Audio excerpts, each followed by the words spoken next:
bom que você veio. Eu sou o pastor Mirko Levac da comunidade da Fé Church e você está no nosso canal oficial do YouTube. Se você ainda não é um inscrito, inscreva-se agora mesmo em nosso canal. E não se esqueça de já deixar o seu like nesse vídeo. Essa mensagem virá de encontro ao seu coração. Então, aumente a sua expectativa e veja tudo que Deus pode fazer através de você.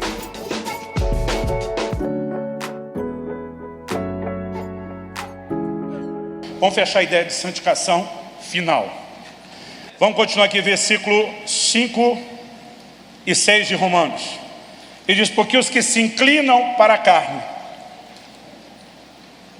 cogitam, pensam, têm a mente voltada para as coisas da carne.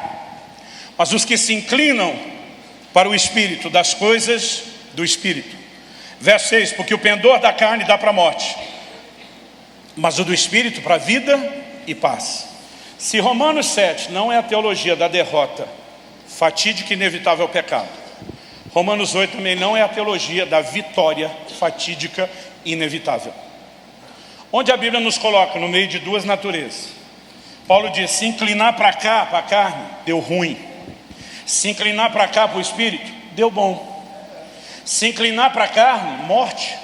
Se inclinar para o Espírito, vida. Então nós precisamos decidir a qual natureza nós vamos nos inclinar. Outro dia alguém falou, não, isso é o evangelho do médico. Falei, negativo. Evangelho da semeadura e ceifa. Gálatas 6, 7, 8.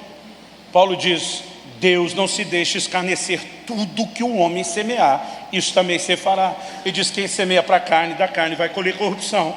Quem semeia do Espírito, para o Espírito, do Espírito vai colher a vida eterna. Então, para onde nos inclinarmos vai decidir o nosso destino. Mas segura isso no ponto que eu falo disso daqui a pouco. Romanos 8, 11. Vamos pular, que não dá tempo de versículo por versículo, que aqui no interior de São Paulo o tempo passa mais depressa. Se habita em vós, verso 11, o Espírito daquele que ressuscitou Jesus dentre os mortos, esse mesmo que ressuscitou a Cristo Jesus dentre os mortos, vivificará também o vosso corpo mortal por meio do seu Espírito. O que é se vivificar o corpo futuro? Verso 17, termina dizendo assim, vamos pular, vai logo no ponto. Ele diz, se é certo que com Ele, com Cristo padecemos, também com Ele sejamos ou seremos glorificados. O que é ser glorificado? Verso 18. Ele diz, porque para mim tenho por certo que os sofrimentos do tempo presente não podem se comparar com a glória que em nós há de ser revelada. Então ser glorificado é a manifestação de uma glória futura. O que é essa glória? Verso 19. Ele diz, a criação aguarda com ardente expectativa a revelação dos filhos de Deus. Criação aqui está falando da natureza, das coisas criadas. Verso 20. Porquanto a criação ficou sujeita à vaidade, não por sua vontade, mas por causa daquele que a sujeitou. Abre parênteses, o pecado, através do pecado do diabo, fecha parênteses. 21. Na esperança de que também a própria criação há de ser liberta do cativeiro da corrupção para a liberdade da glória dos filhos de Deus. Redenção não é só para um homem, é para toda a criação. Porque o pecado não afetou o homem, o pecado afetou a natureza e a criação. O que é que Deus diz para Adão depois do pecado? Maldita é a terra por sua causa. Aliás, o Senhor diz, a terra vai produzir espinhos. Quando o Senhor Jesus vai à cruz, uma coroa do que colocaram nele? De espinhos. O primeiro sinal de maldição da terra é colocado na hora que ele vai à cruz. E você acha que é só coincidência? O tempo todo você vai ver promessas de restauração da terra, não só de novos céus e nova terra. Os profetas do Velho Testamento falaram de um dia o cordeiro vai pastar com o leão, a criança vai brincar com a serpente, haverá uma ordem da restauração da natureza. Por quê? Porque o cativeiro da corrupção, que é a consequência do pecado que prende a terra, vai ser removido. Quando? Quando chegar a liberdade da glória dos filhos de Deus. Quando o homem passou a estar no cativeiro de corrupção do pecado, a terra entrou. Quando o homem sair, a terra sai. Verso seguinte, 22. Porque sabemos que toda a criação conjuntamente geme e está com dores de parto até agora, aguardando o grande momento. 23. E não só ela, a criação, mas até nós. Quem é esse nós? Os crentes, que temos as primícias do Espírito. Também gememos em nós mesmos, aguardando a nossa adoção. Não é adoração, tá, gente? Esse é o problema do software no Brasil todo. Aguardando a nossa adoção, a saber, a redenção do nosso corpo. No momento onde Deus liquidar a fatura de um problema com o corpo, o problema de toda a criação será resolvido.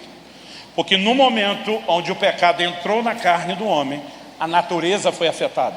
No momento onde ele for arrancado da carne, a natureza será restaurada. E quando você entende isso, vai fazer mais sentido 1 Coríntios 15. Eu aquela hora li até o versículo 49, do 45 ao 49, você lembra do primeiro e do último Adão? Intencionalmente eu parei a leitura no 49. Agora nós vamos para o 50, que é a continuação. 49 diz assim: como trouxemos a imagem do que é terreno, primeiro Adão, também traremos a imagem do celestial. Verso 50 diz: isso afirma, irmãos, que a carne e o sangue não podem herdar o reino de Deus. Por que a carne e o sangue não podem herdar o reino de Deus? Porque a corrupção não herda a incorrupção. Onde está a incorrupção? No reino de Deus. Onde está a corrupção? Na carne. Então, para que a obra de Cristo tenha o seu desfecho, a carne precisa de transformação. Verso 51. Eis aqui vos digo um mistério: nem todos dormiremos, sinônimo de morrer, mas todos seremos transformados. No dia da vinda de Jesus, os mortos ressuscitarão e os vivos serão transformados. Então todos seremos transformados. 52. No momento, num abrir e fechar de olhos, ao som da última trombeta, porque a trombeta soará e os mortos serão ressuscitados incorruptíveis, e nós, pressupõe-se os que estiverem vivos na ocasião, seremos transformados. Por que, Paulo? 53. Porque é necessário que aquilo que é corruptível, a carne, se revista da incorruptibilidade, e que aquilo que é mortal se revista da imortalidade. 54.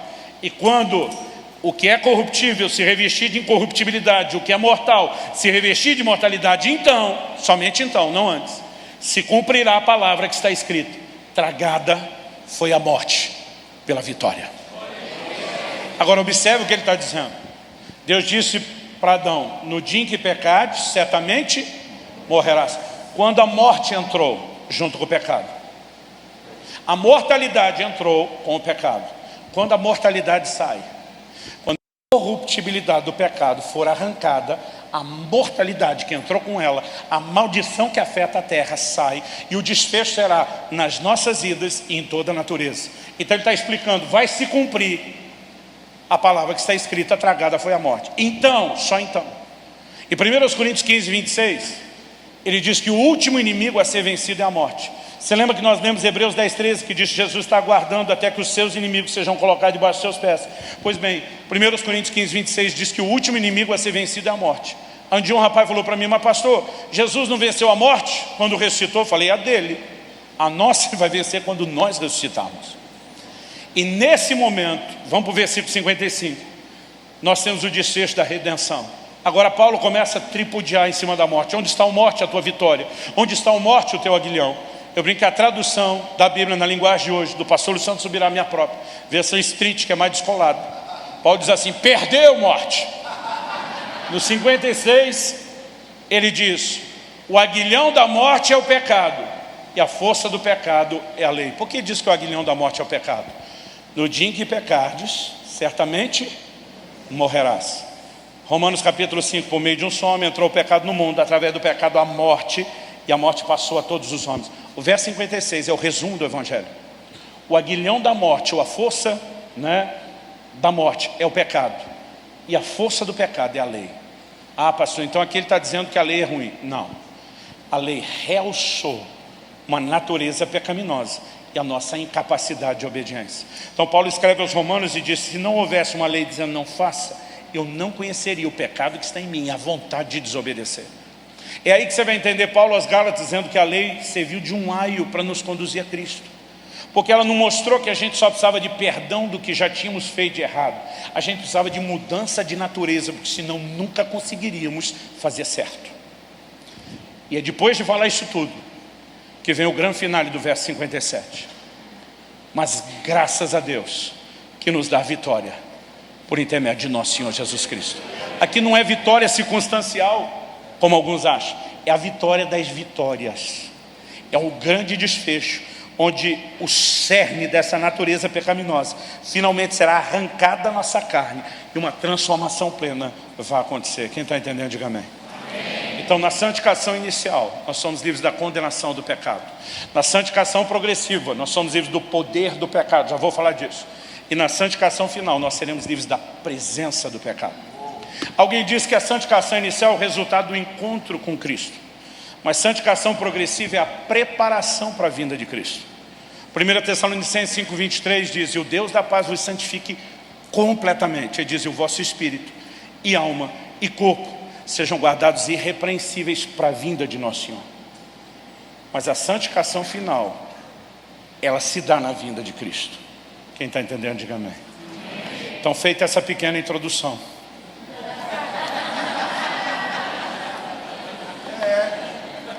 nós vamos para a aplicação prática.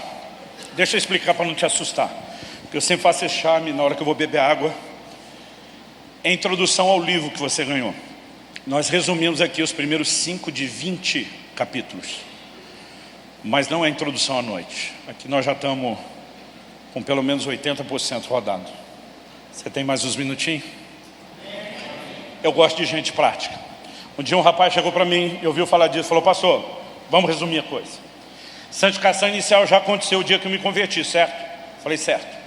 For santificação final só acontece quando Jesus voltar, certo? Falei: certo. Ele falou: basicamente, o que sobrou para eu me preocupar então é santificação progressiva. Falei: por aí. Ele olhou para mim e falou: resuma santificação progressiva. Falei: tudo que eu falei até agora era só um resumo. Ele falou: não. O resumo da resenha do resumo. Ele disse: o senhor resumiu santificação inicial com uma palavra. O senhor disse que é conversão. O senhor resumiu santificação final com uma palavra: é glorificação. Ele diz: me dê uma palavra para resumir santificação progressiva. Falei: amigo, está difícil. A Bíblia diz que o Espírito nos transforma de glória em glória na imagem do Senhor. Santificação progressiva é essa transformação progressiva na imagem de Jesus, como vimos. Ele falou: pastor, o senhor consegue uma palavra? Eu pensei. Falei: pode ser uma palavra composta? Ele falou: vou te abrir uma exceção. Eu falei para ele: domínio próprio. Talvez nenhuma outra palavra resuma tanto o dilema de natureza que só será resolvido aqui. Antes da santificação inicial, a velha te governava. Na final, a velha desapareceu. Então, antes da inicial, você só tinha uma natureza velha. Depois da final, você só tem uma natureza a nova. O único momento onde o pau está quebrando entre as duas é nesse terreno da santificação progressiva. O que é domínio próprio? Gênesis 4:7, Deus tem uma conversa com Caim, quando ele está planejando matar seu irmão Abel. O texto diz assim: o Senhor fala para Caim assim: o pecado jaz à tua porta. Porta quer dizer, está doido para entrar. O Senhor diz para ele assim: e o seu desejo será contra ti. O pecado sempre se manifesta pelo desejo. Daqui a pouco eu volto nisso. Aí o Senhor diz para ele assim: mas a ti cumpre dominá-lo. Dominar o desejo, através do qual o pecado quer entrar. Deus diz para Caim: é sua responsabilidade. Ah, pastor, isso era o Antigo Testamento, vamos para o Novo. 1 Coríntios 9:27, Paulo diz: eu esmurro o meu corpo e o reduzo à escravidão, para que depois de ter pregado eu não venha a ser desqualificado.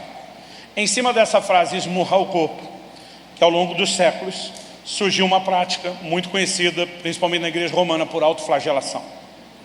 Você já deve no mínimo ter visto uma cena em filmes da era medieval, alguém tirando suas vestes, pegando um chicote, batendo em si mesmo. A pergunta é: Paulo mandou bater na carne de forma literal? Não creio. Porque no texto ele fala duas coisas: eu esmurro meu corpo e o reduzo à escravidão. Se bater no corpo é literal, reduzir a escravidão também tem que ser. Eu nunca vi ninguém andando por aí com a corrente no pescoço. Agora, se reduzir a servidão é simbólico, esmurrar é simbólico. Ou os dois são literais, ou os dois são simbólicos, que não pode ser um literal, outro simbólico. Segundo, vamos deixar o Paulo que falou sobre esmurrar o corpo explicar. Colossenses 3:5, ele diz: fazei morrer a vossa natureza terrena. O que é para matar não é o corpo de forma literal. Romanos 12, nós temos um paradoxo. Paulo diz: oferecei os vossos corpos como sacrifício vivo. Por que é um paradoxo, uma aparente contradição? Porque sacrificar significa matar. Agora, como é que o sacrifício é vivo? Se sacrificou, é morto. Mas você diz que o sacrifício é vivo, não é para matar literal. É para fazer morrer a vontade da carne e não o corpo. Quem está entendendo a diferença, diga amém. O que significa em essência domínio próprio? É que a velha natureza, a carne, ela tem que ser separada.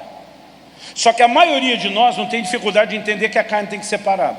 O que a gente não entende é quem para ela. A gente está tentando parar a carne na força da carne. Quem para a carne é a nova natureza. Quem para a carne é um espírito nascido de novo. E a única forma de entendermos esse dilema é se você entender com clareza que o ser humano é um ser composto de partes distintas. Eu citei 1 Tessalonicenses 5:23, e o vosso espírito e alma e corpo. O espírito é a parte de você que tem consciência de Deus ou das coisas espirituais. A alma é a parte de você que tem consciência de si mesmo. A carne é a parte de você que tem consciência do mundo físico. Às vezes eu lia o salmista dizendo lá, bendiz a minha alma ao Senhor. Adolescente, tentando entender a Bíblia com a ótica dele. Eu ficava bolado. Eu pensava, esse Davi, e não quero fazer descaso com o problema. Quem tem merece compaixão e precisa de ajuda. Mas eu imaginava um Davi esquizofrênico, dupla personalidade. Bendize a minha alma ao Senhor. Dizia, ô Davi, quem que é sua alma? Não é você mesmo? É. Falei, vocês se conversam? Para mim soava um negócio esquisito demais. O que eu não entendia na época é que uma vez que você é espírito, alma e corpo, 3 partes, uma parte de Davi está falando com outra parte de Davi. Então vamos tentar explicar melhor isso. Eu e muitos sábados, eu às vezes prego de manhã num lugar, à tarde em outro, à noite em outro, às vezes são 3 estados.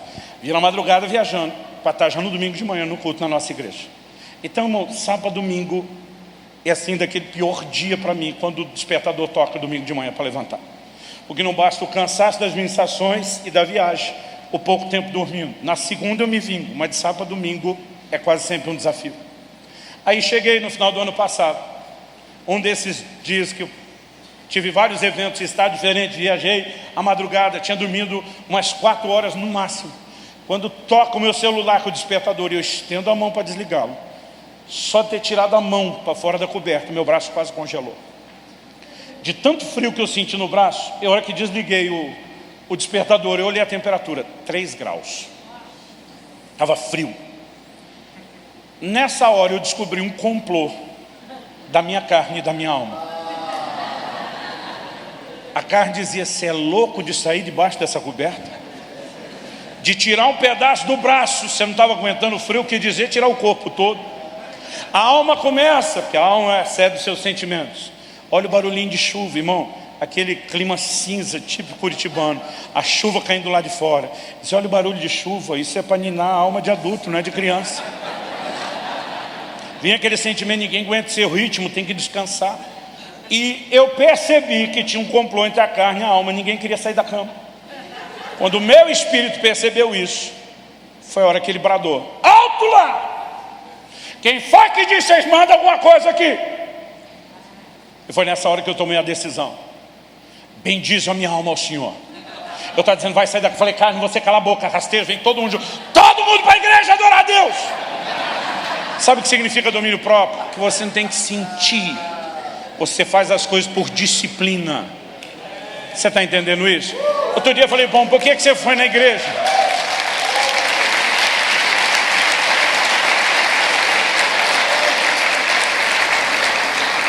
A ovelha já estava capenga espiritualmente falando. Falei, por que tu não foi na igreja domingo? Não senti de ir. Falei, tu acha que eu estou lá todo domingo porque eu sinto?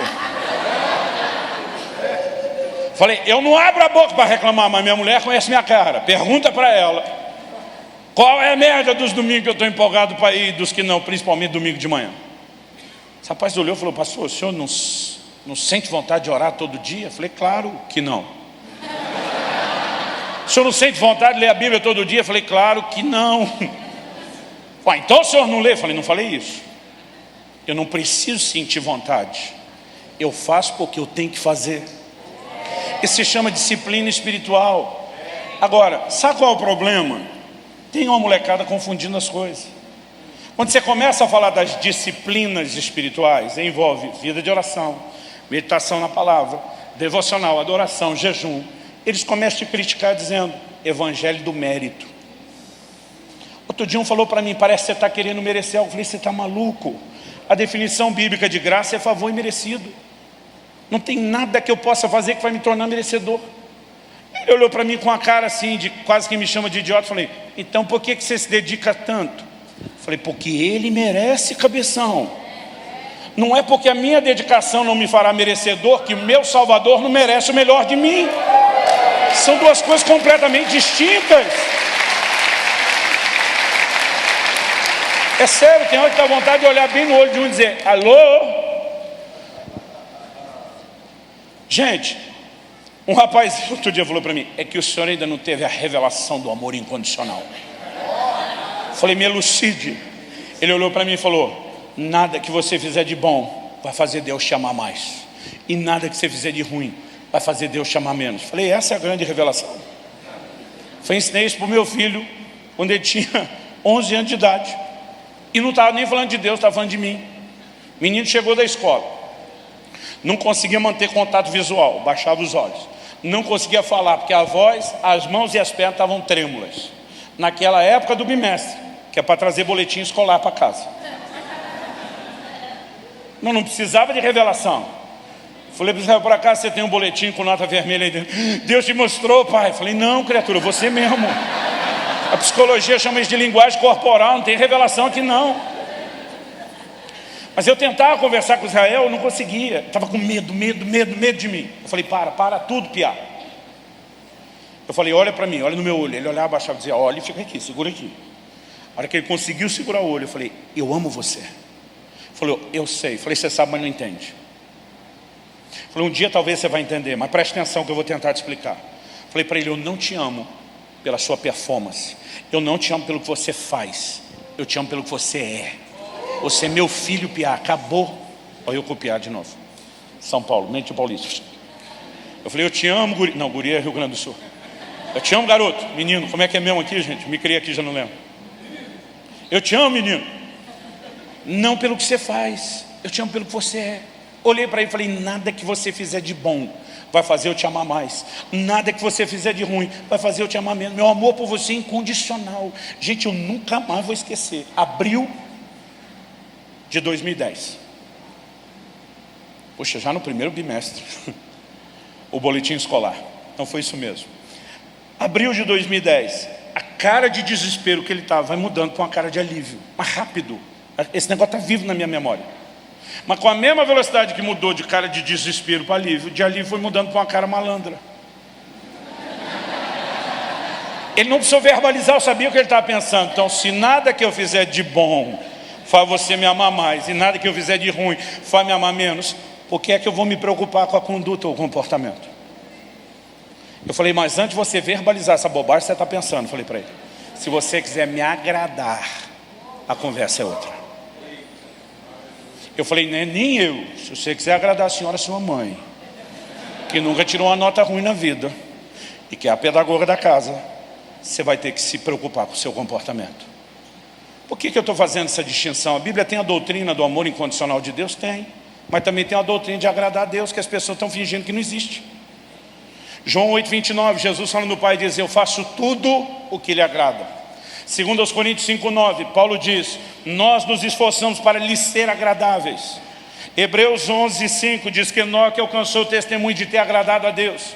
Hebreus 12,28 diz, recebendo nós um reino inabalável, retenhamos a graça, pela qual sirvamos a Deus de modo agradável e com santo temor.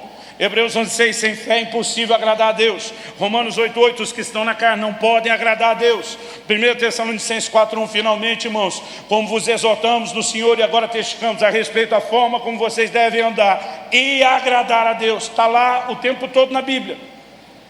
Então, a doutrina do amor incondicional de Deus fala do valor que nós temos para Ele. Mas a doutrina de agradar a Deus fala do valor que Ele tem para nós. São coisas completamente distintas. Eu não preciso fazer nada para ter valor para Ele. Meu valor independe do que eu faço. Mas o que eu faço, ou como eu me comporto, demonstra o valor que Ele tem para mim. E o lugar de importância que Ele tem na minha vida. Quem está entendendo, diga amém.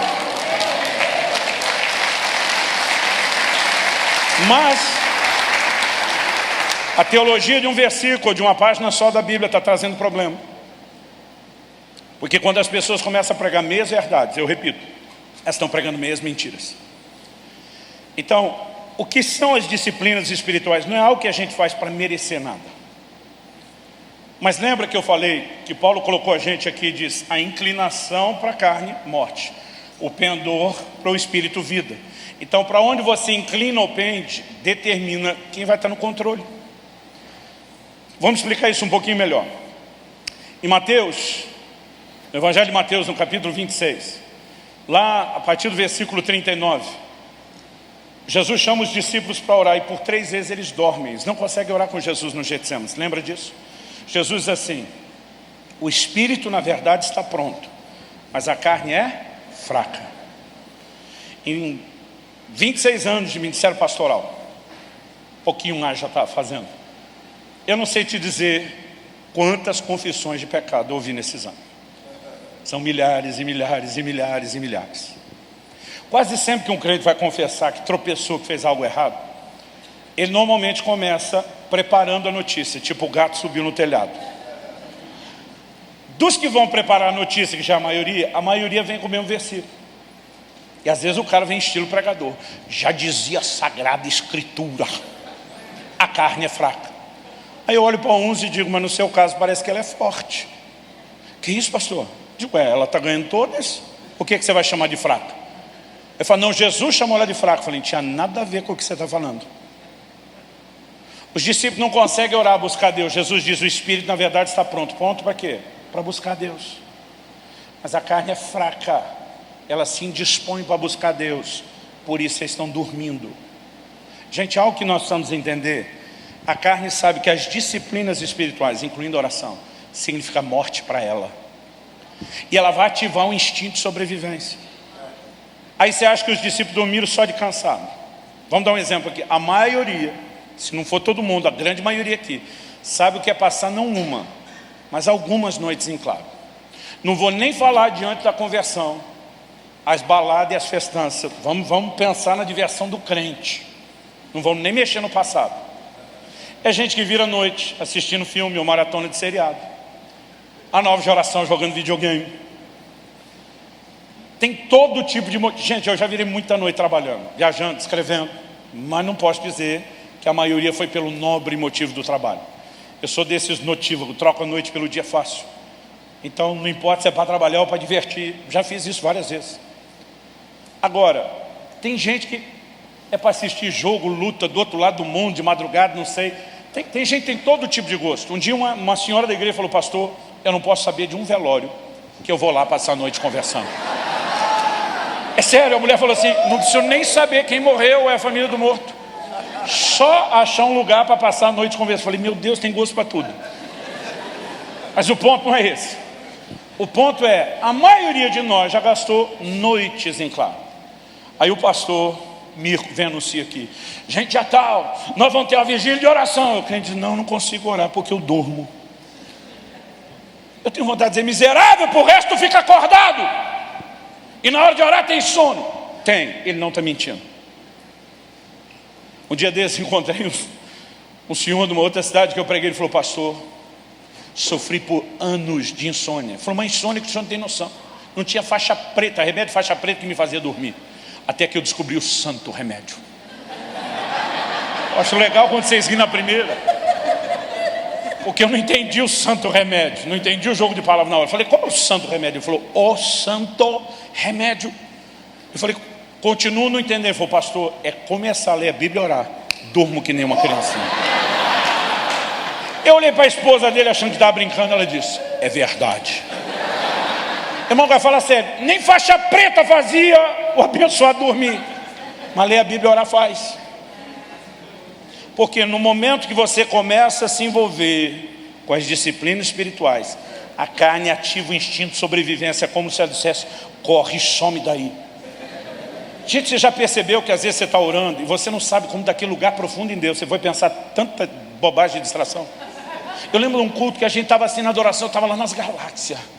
A hora que eu percebi, eu estava contando quantas lâmpadas tinha no teto da igreja. E tem gente que está rindo de si mesmo agora. Mais gente tem o toque. Como que você vai de uma experiência profunda a tamanha distração? Há uma guerra contínua. A carne milita contra o espírito milita contra a carne. A Bíblia diz para que vocês não façam aquilo que querem. Um está lutando contra a vontade do outro. Então o que eu e você precisamos entender? Que disciplinas espirituais nos tornam mais conscientes da realidade espiritual. Então se você orar mais, você não é mais merecedor de bênção do que o crente que não ora, mas você é mais consciente da nova natureza, da nova realidade do que aquele que não ora. Aí outro dia um rapaz falou para mim, me dê um bom motivo para jejuar. Falei, como assim? Jesus jejuou, falei para ele. Aí você sabe que o cabeção falou, Jesus estava debaixo da velha aliança. Falei, ok, vamos imaginar que essa bobagem que você está falando seja verdade. Então o que Jesus fez não é exemplo para nós seguir. Mas vamos pensar no que Jesus falou. Perguntaram para ele, por que os discípulos de João Batista e dos fariseus jejuavam e o dele não? O que é que Jesus respondeu? E diz, eles não podem jejuar quando o noivo está presente. Mas chegarão os dias em que o noivo será tirado, então jejuarão. Falei, o que é o noivo ser tirado? Não é a definição da morte, ressurreição, assunção do Senhor Jesus até que ele volte? Ele disse, Falei, então ele disse que é nesse tempo que nós jejuaríamos, ou seja, na nova aliança. Conversa é essa, que o jejum não é para hoje. Eu estou percebendo assim, um grupo de pessoas tentando promover o evangelho do mínimo esforço. Dallas Willard disse, graça é ausência de mérito, não de esforço. São duas coisas completamente distintas. O nosso esforço não é para merecer, mas é uma retribuição a quem nos deu o favor imerecido. E ele tem os seus benefícios, gente. Então, eu mencionei quando eu lancei o livro do Impacto da Santidade, Deus me guiou, não estou dizendo que ninguém tem que fazer isso. É o maior jejum que eu tinha feito na minha vida até então. Eu fiz 40 dias de jejum na água, direto a fio. Nesses 40 dias, Kelly nunca orou tanto por mim, como nesses 40 dias. E quando Deus falou comigo, eu tinha me programado para fazer isso no fim do ano. Deus falou comigo no final de agosto e disse, fim de semana que vem você começa. Eu tomei um susto, começa o quê? O jejum. Falei, Deus, olha a minha agenda, em 40 dias eu preguei 46 vezes. Falei, não é hora de jejuar. Eu programei o fim do ano para parar, ficar quieto, fazer isso. E disse, fim de semana que vem você começa. E eu pensei, falei, bom, seja o que Deus quiser. Jejum prolongado, irmão, você não deve fazer na louca, sem direção de Deus. E eu, todas as vezes fiz algo desse gênero, fiz com acompanhamento médico, antes, durante e depois. Mas quando Deus mandou, eu entrei. Esse jejum me gerou uma crise, irmão, uma crise você não tem noção. Qual a crise, pastor Luciano? O meu temperamento é um colérico. Explicando para quem não entende, barraqueiro por natureza. Aquele que o sangue ferve, que o pavio é curto, que tem que lutar para não me irritar, para não ficar estourado. Pastor, é possível vencer, mas é uma guerra contínua. Só que durante 40 dias, nada me irritava. Minha mulher, que é esse doce de pessoa, quem conhece sabe, nem ela aguentava. Ela tinha suas crises de sarcasmo e cinismo comigo. Tinha hora que ela dizia, quem está aí? O que é que você fez com meu marido? Ela está dizendo, não reconheça a mansidão. Eu dizia, pois é. Mas pastor, por que gerou crise? Não foi uma coisa boa? Foi, mas acabou com a minha desculpa. Qual era a minha desculpa? É o temperamento. Há 40 dias, irmão, sem alimentar a carne. Aliás, não era só sem comer. Era 40 dias sem entretenimento, cara na Bíblia, oração. A pobre da carne apanhou mais do que Rock Balboa em todos os filmes juntos. Apanhou, e não tinha força. Passou e depois o senhor nunca mais se irritou? Não, irmão, é só voltar a comer, se descuidar. Disciplinas espirituais não nos fazem mais merecedores, mas nos fazem mais conscientes da nova natureza. Se você olha para a vida de Jesus, ele gastou tempo orando. É evidente pelo que ensinava que ele tinha tempo com a palavra. É evidente que nosso Senhor jejuou. Agora, nós queremos viver uma vida espiritual distinta, mas a gente só alimenta a carne. Gente, nós somos uma geração do entretenimento. Quando eu era adolescente, porque trabalhava, estudava, tinha programas familiares de envolvimento com a igreja. A gente, quando conseguia ver um filme por semana, já era assim, esbanjou. Porque não era toda semana que dava para assistir um filme. Mas quando ia, fosse no cinema ou pegasse na locadora, juntava os amigos, via um filme, para nós era o porre de entretenimento. Hoje as pessoas veem filme e seriado todo dia. A maioria não consegue parar num episódio. A gente vai tomando um porre de entretenimento. Agora, não estou dizendo que você não pode. Eu gosto. Mas olha a descompensação. A maior parte das coisas que nos entretém e nos diverte tem valores contrários aos da palavra de Deus. Aí nós estamos aqui na igreja tentando ensinar os casais a importância da fidelidade à aliança, do casamento monogâmico, a importância de não dar brecha no seu casamento. Mas na diversão nós estamos torcendo para o marido largar a rabugenta da esposa e ficar com a amante. É isso que nos entretém. Aqui a gente ensina a importância de falar a verdade. Lá a gente está se divertindo com a mentira. A gente reúne na igreja, vamos orar por justiça na nação. E a gente está clamando por justiça contra a corrupção. Mas na hora do filme ou do seriado você está torcendo para o ladrão fugir da polícia. E a gente não vai percebendo o quão contraditório é alimentar esses desejos da carne o tempo todo, mas não alimentar a nova natureza. Aí o que eu não entendo é que alguns pregadores de graça estão dizendo que se você chamar o povo a alimentar a consciência espiritual é religiosidade, mas tomar um porre das coisas que fortalecem a carne é normal.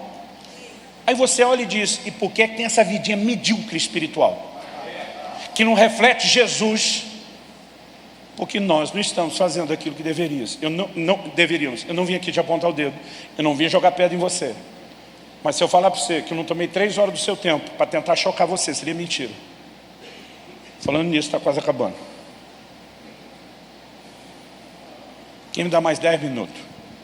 10, 20, 30, 40, essa sempre funciona. É velha, mas funciona. Então vamos terminar aqui.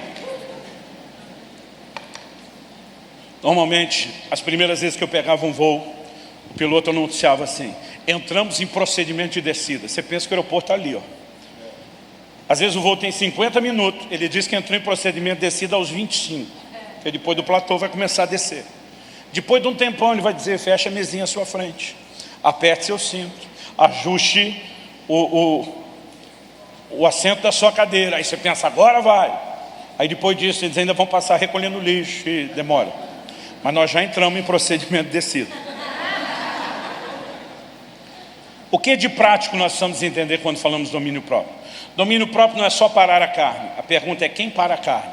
Nós falamos, tem que ser a nova natureza. E para isso, a nova natureza tem que ser fortalecida.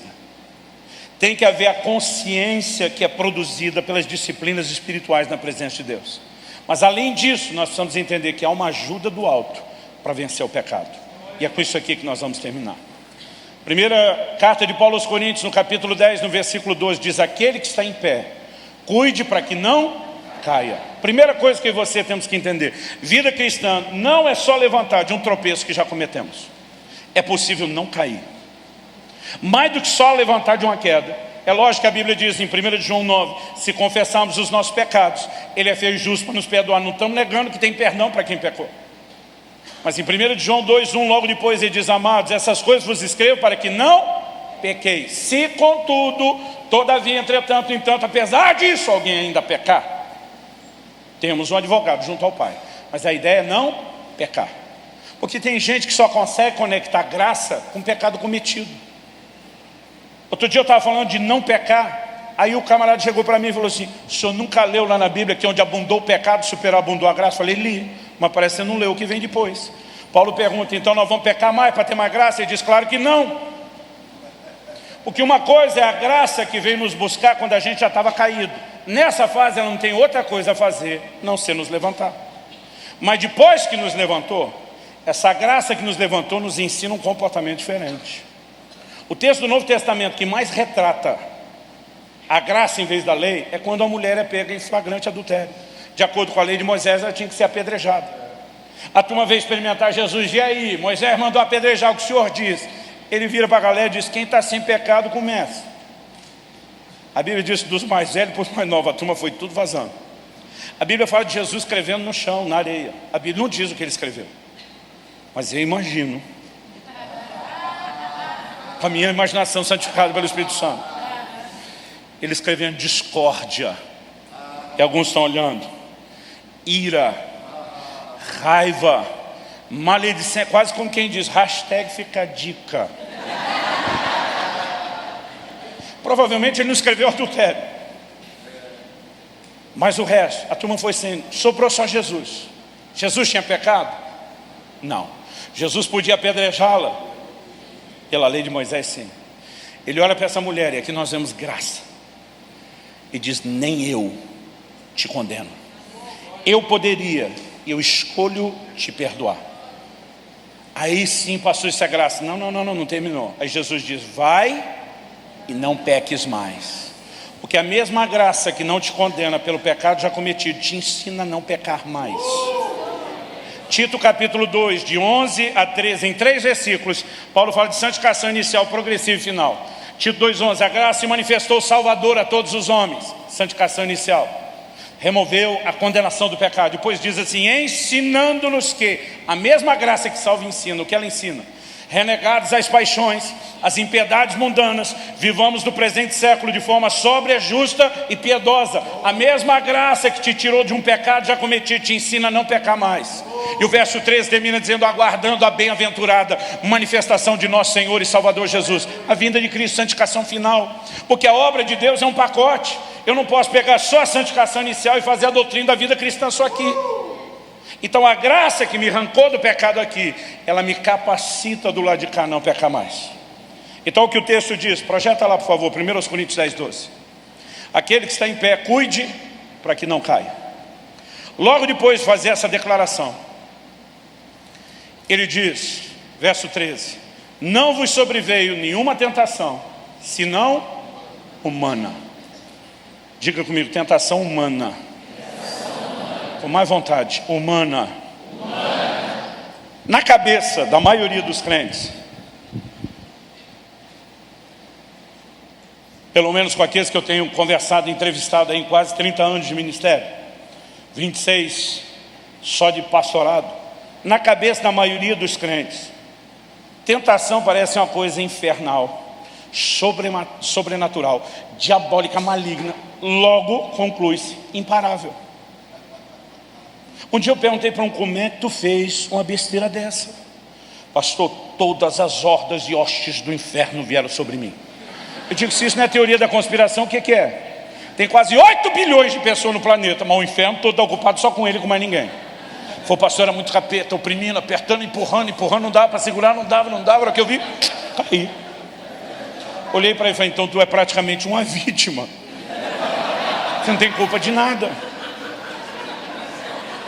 Irmão, a Bíblia está dizendo que a tentação é humana. Aí um falou para mim outro dia: não, a Bíblia chama o diabo de tentador. Eu falei: a mesma Bíblia diz em Tiago 1,13 que cada um de vós é tentado quando atraído e enganado pelo próprio desejo. Eu falei: então por que o diabo é chamado de tentador? Eu falei: porque ele pega o cardápio e bota debaixo do seu nariz. Tentação não é uma força externa que entrou para te controlar, é a provocação do que está dentro de você. O provocador, o tentador é externo, a tentação está do lado de dentro. Outro dia um jovem falou para mim: não, pastor, o senhor tem que entender que não é fácil ser crente hoje. Eu falei: por que não? Eu fui: pastor, estava conversando com meu pai e com meu tio. Ele disse que a geração de vocês, aí me senti velho pra caramba, hora que ele falou desse tiozão. Foi a geração de vocês. Ele falou: meu pai e meu tio, eles disseram que queria pecar e não conseguia. Eu falei: quero conhecer eles. Já conheci gente que não queria pecar e não conseguia e pecava, mas queria pecar e não conseguia. Eu falei: você está de brincadeira? Ele falou: não, é que a conversa era sobre pornografia. E meu pai e meu tio disseram que eles até queriam, mas não tinham acesso. Porque revista pornográfica naquela época não ficava exposta, não era vendido para menor de 18 anos, era difícil conseguir. Ele falou: hoje, um clique acidental, e alguns acidentais você tem que botar aspas. Ele falou: pastor, a gente já está na lama. Eu falei: então você acha que você peca porque é mais fácil pecar hoje? Eu falei: olha aquele povo que saiu do Egito no deserto. O que eles tinham de facilidade para pecar? Mas os miseráveis pecava com força. Porque o pecado tem nada a ver com o que está do lado de fora. Ele está do lado de dentro. Isso não tem oportunidade, a gente cria. A Bíblia está dizendo que não veio tentação que não fosse humana. Agora preste atenção: mas fiel é Deus, o qual não deixará que sejais tentados acima do que podeis resistir. Não haverá tentação maior do que a nossa capacidade de dizer não. E se só parasse aqui já era uma boa notícia, mas fica melhor. Antes, outra tradução diz: pelo contrário, juntamente com a tentação, Ele dará o escape. Outra versão diz o livramento, o meio de saída, para que a possais suportar. Então tem crente que, eu costumo dizer, um entendimento errado te leva a uma fé errada te leva ao lugar ou ao resultado errado. Mas o entendimento correto vai te levar a uma fé correta, que vai te levar para o lugar ou o resultado correto. Tem crente com entendimento de fé errada, ele acha que a tentação é sobrenatural. O que se conclui? Se a tentação é sobrenatural e a forma de lutar contra ela é natural, eu não tenho como ganhar. Agora, o que a Bíblia está dizendo é o contrário. Tentação é natural. E deixa eu te dizer o que é sobrenatural, crente. Sobrenatural é o meio de saída. Sobrenatural é o escape. Sobrenatural é o livramento. É possível viver uma vida onde eu e você subjugamos o pecado em vez de ser subjugado por ele. Judas 24, aquele que é poderoso para nos guardar de tropeçar. Não só levantar depois do tropeço. Então, o que nós precisamos entender que a graça é a maior força capacitadora para viver santidade. Deus não espera que você lute contra a carne na força da carne. Ele não apenas espera que você lute contra a carne na força do Espírito, a nova natureza, mas que você entenda a capacitação da graça de Deus. Hebreus capítulo 4, no versículo 14, chama Jesus de o nosso sumo sacerdote. No versículo 15, projeta aí por favor, Hebreus 4, 15. Nós nunca estivemos tão perto do fim como agora. Porque não temos um sumo sacerdote que não possa compadecer-se das nossas fraquezas. Porém, um que, como nós, em tudo foi tentado, mas sem pecado. Depois de no 14 chamar Jesus de o sumo sacerdote, o 15 retrata quem é o sumo sacerdote. Alguém que se compadece de nós. Por que ele tem compaixão de mim e de você? Por causa das nossas fraquezas. Por quê? Porque ele mesmo sentiu na pele o que é ser tentado. Ele é um sumo sacerdote cheio de compaixão. Mas o texto não diz só que ele entende a minha e a sua tentação e tem compaixão de nós. O texto diz, mas sem pecado. Significa que ele entende não só o que é ser tentado, mas ele entende o que é vencer a tentação. Isso é importantíssimo antes da gente ler o versículo seguinte. Por quê? Porque tem gente tentando definir graça de uma forma absurda. Agora, hoje em dia, estão tentando retratar um Jesus que é tão compreensivo, que ele anda dizendo por aí que no nosso lugar ele também pecaria. A Bíblia está dizendo sem pecado, que ele não pecou. Gente, isso não é mais equívoco doutrinário. Isso não é só heresia, isso é blasfêmia. Mas esse é o tipo de bobagem que está chegando no ouvido dos nossos adolescentes. Que o entendimento de graça é tudo bem se não der certo. Não, a Bíblia está dizendo que ele entende o que é ser tentado, mas ele entende o que é vencer. E o que ele faz com esse poder de entender o que é vencer? Verso seguinte: cheguemos-nos, pois, confiadamente ao trono da graça. Outro paradoxo.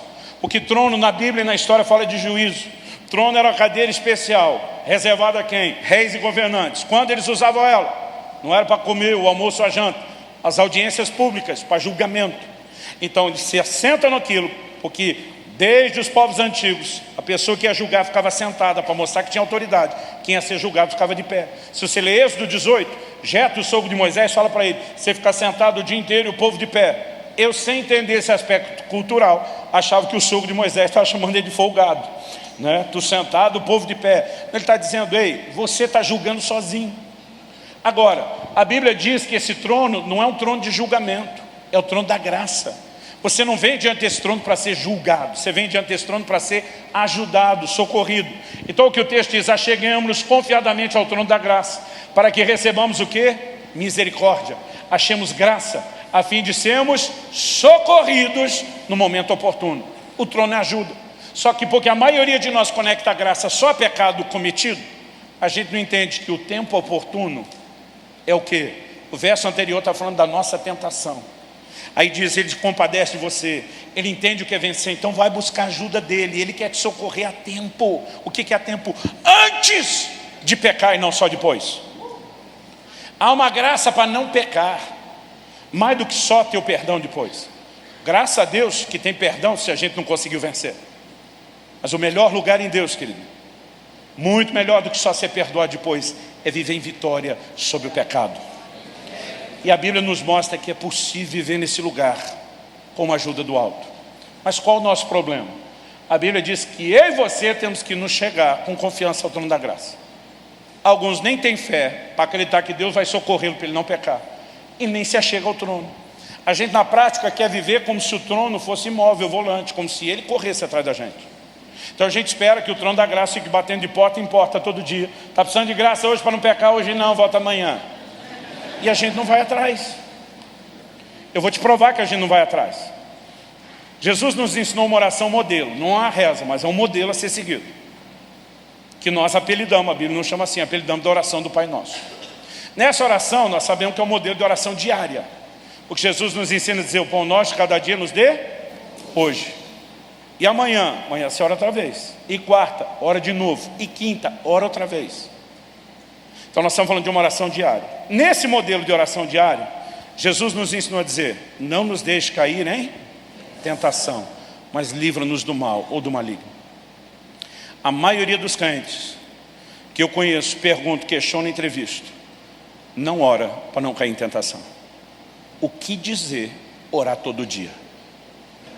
Então a gente não vai ao trono da graça, onde poderia ser socorrido. Aí porque nós não fomos buscar o socorro, a gente acaba caindo. E aí porque a gente caiu por negligência de buscar o socorro, a gente cria agora a teologia da experiência. Então a gente bota o crente sentado na sarjeta da vida, choramingando. E aí, para ensinar graça, a gente bota Jesus do lado dele fazendo um cafuné e dizendo, não tem problema não, crente. Eu não te amo pelo que você faz, eu te amo pelo que você é. Está tudo bem pecar. Se está tudo bem pecar, é uma contradição a todo o ensino das Escrituras.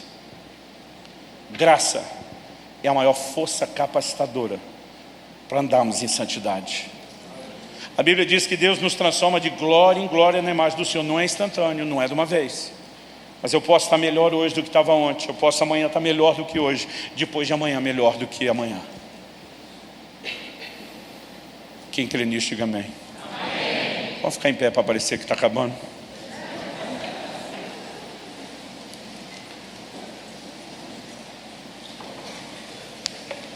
Olhe para cá, é muito importante eu falar isso antes de terminar. Qual é o propósito da santidade?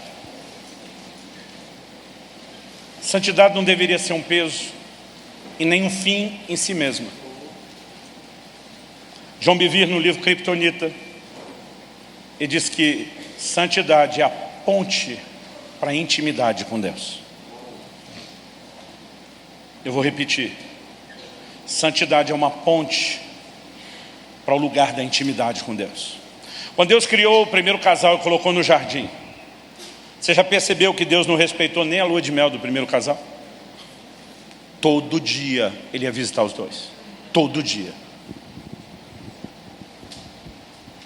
Meu pai demorou uns 3 meses para aparecer em casa depois que eu casei.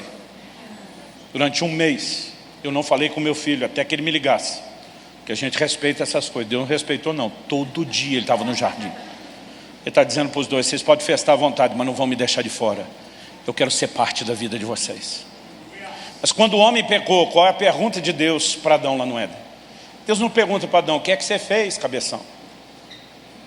A pergunta de Deus para Adão é, aonde você está? Minha leitura disso, Deus está dizendo, o problema não é o que você fez. O problema é para onde o que você fez te levou, para longe de mim. Deus está dizendo, eu quero você de volta, cara. Eu perdi você para o pecado. A Bíblia diz que o pecado faz separação entre nós e Deus. Então se você me pergunta se eu quero viver uma vida só de pecar e ser perdoado, não. Eu não quero viver sendo separado e reconectado. Eu quero preservar e crescer na comunhão. Em João 14, 21, Jesus diz, aquele que tem os meus mandamentos e os guarda, esse é o que me ama. Por que Jesus diz isso?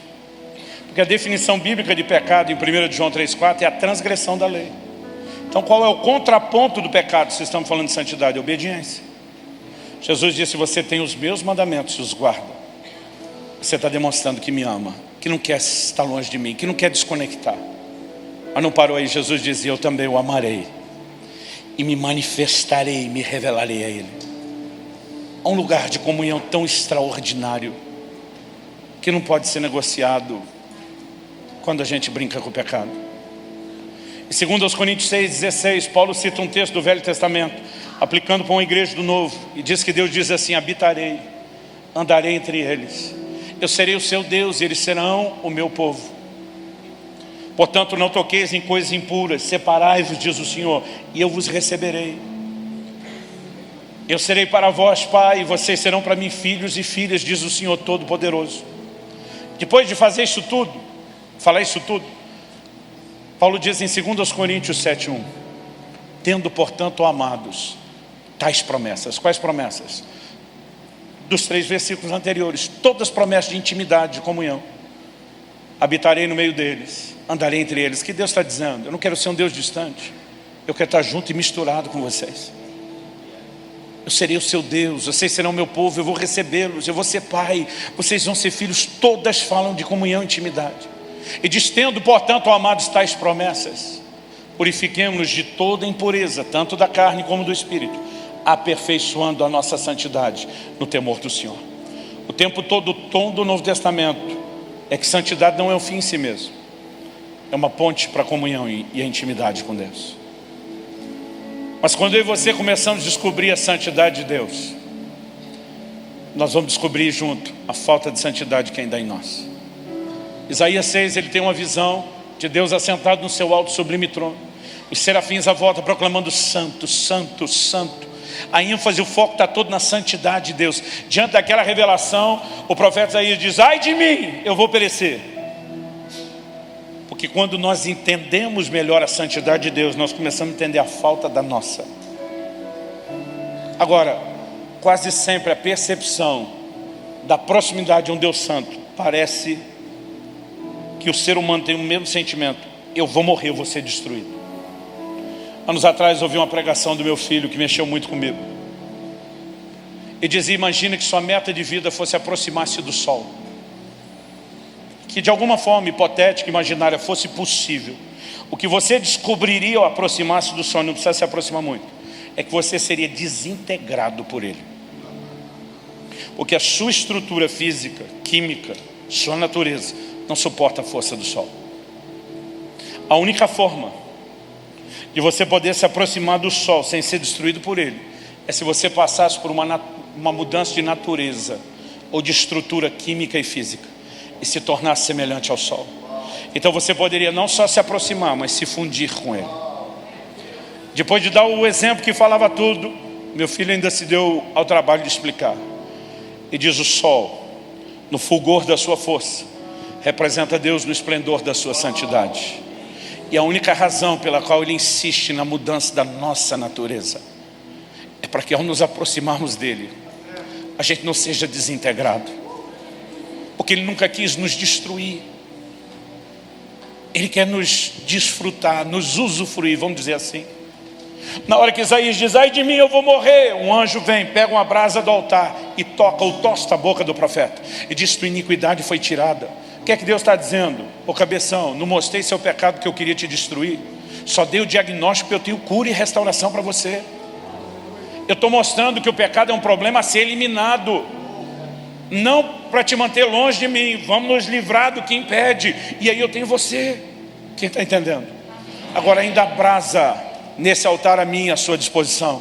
Ainda há um fogo santificador a minha e à sua disposição. E se nós começarmos a corresponder com Deus e permitir que esse fogo nos toque, nós vamos perceber mudança na nossa vida.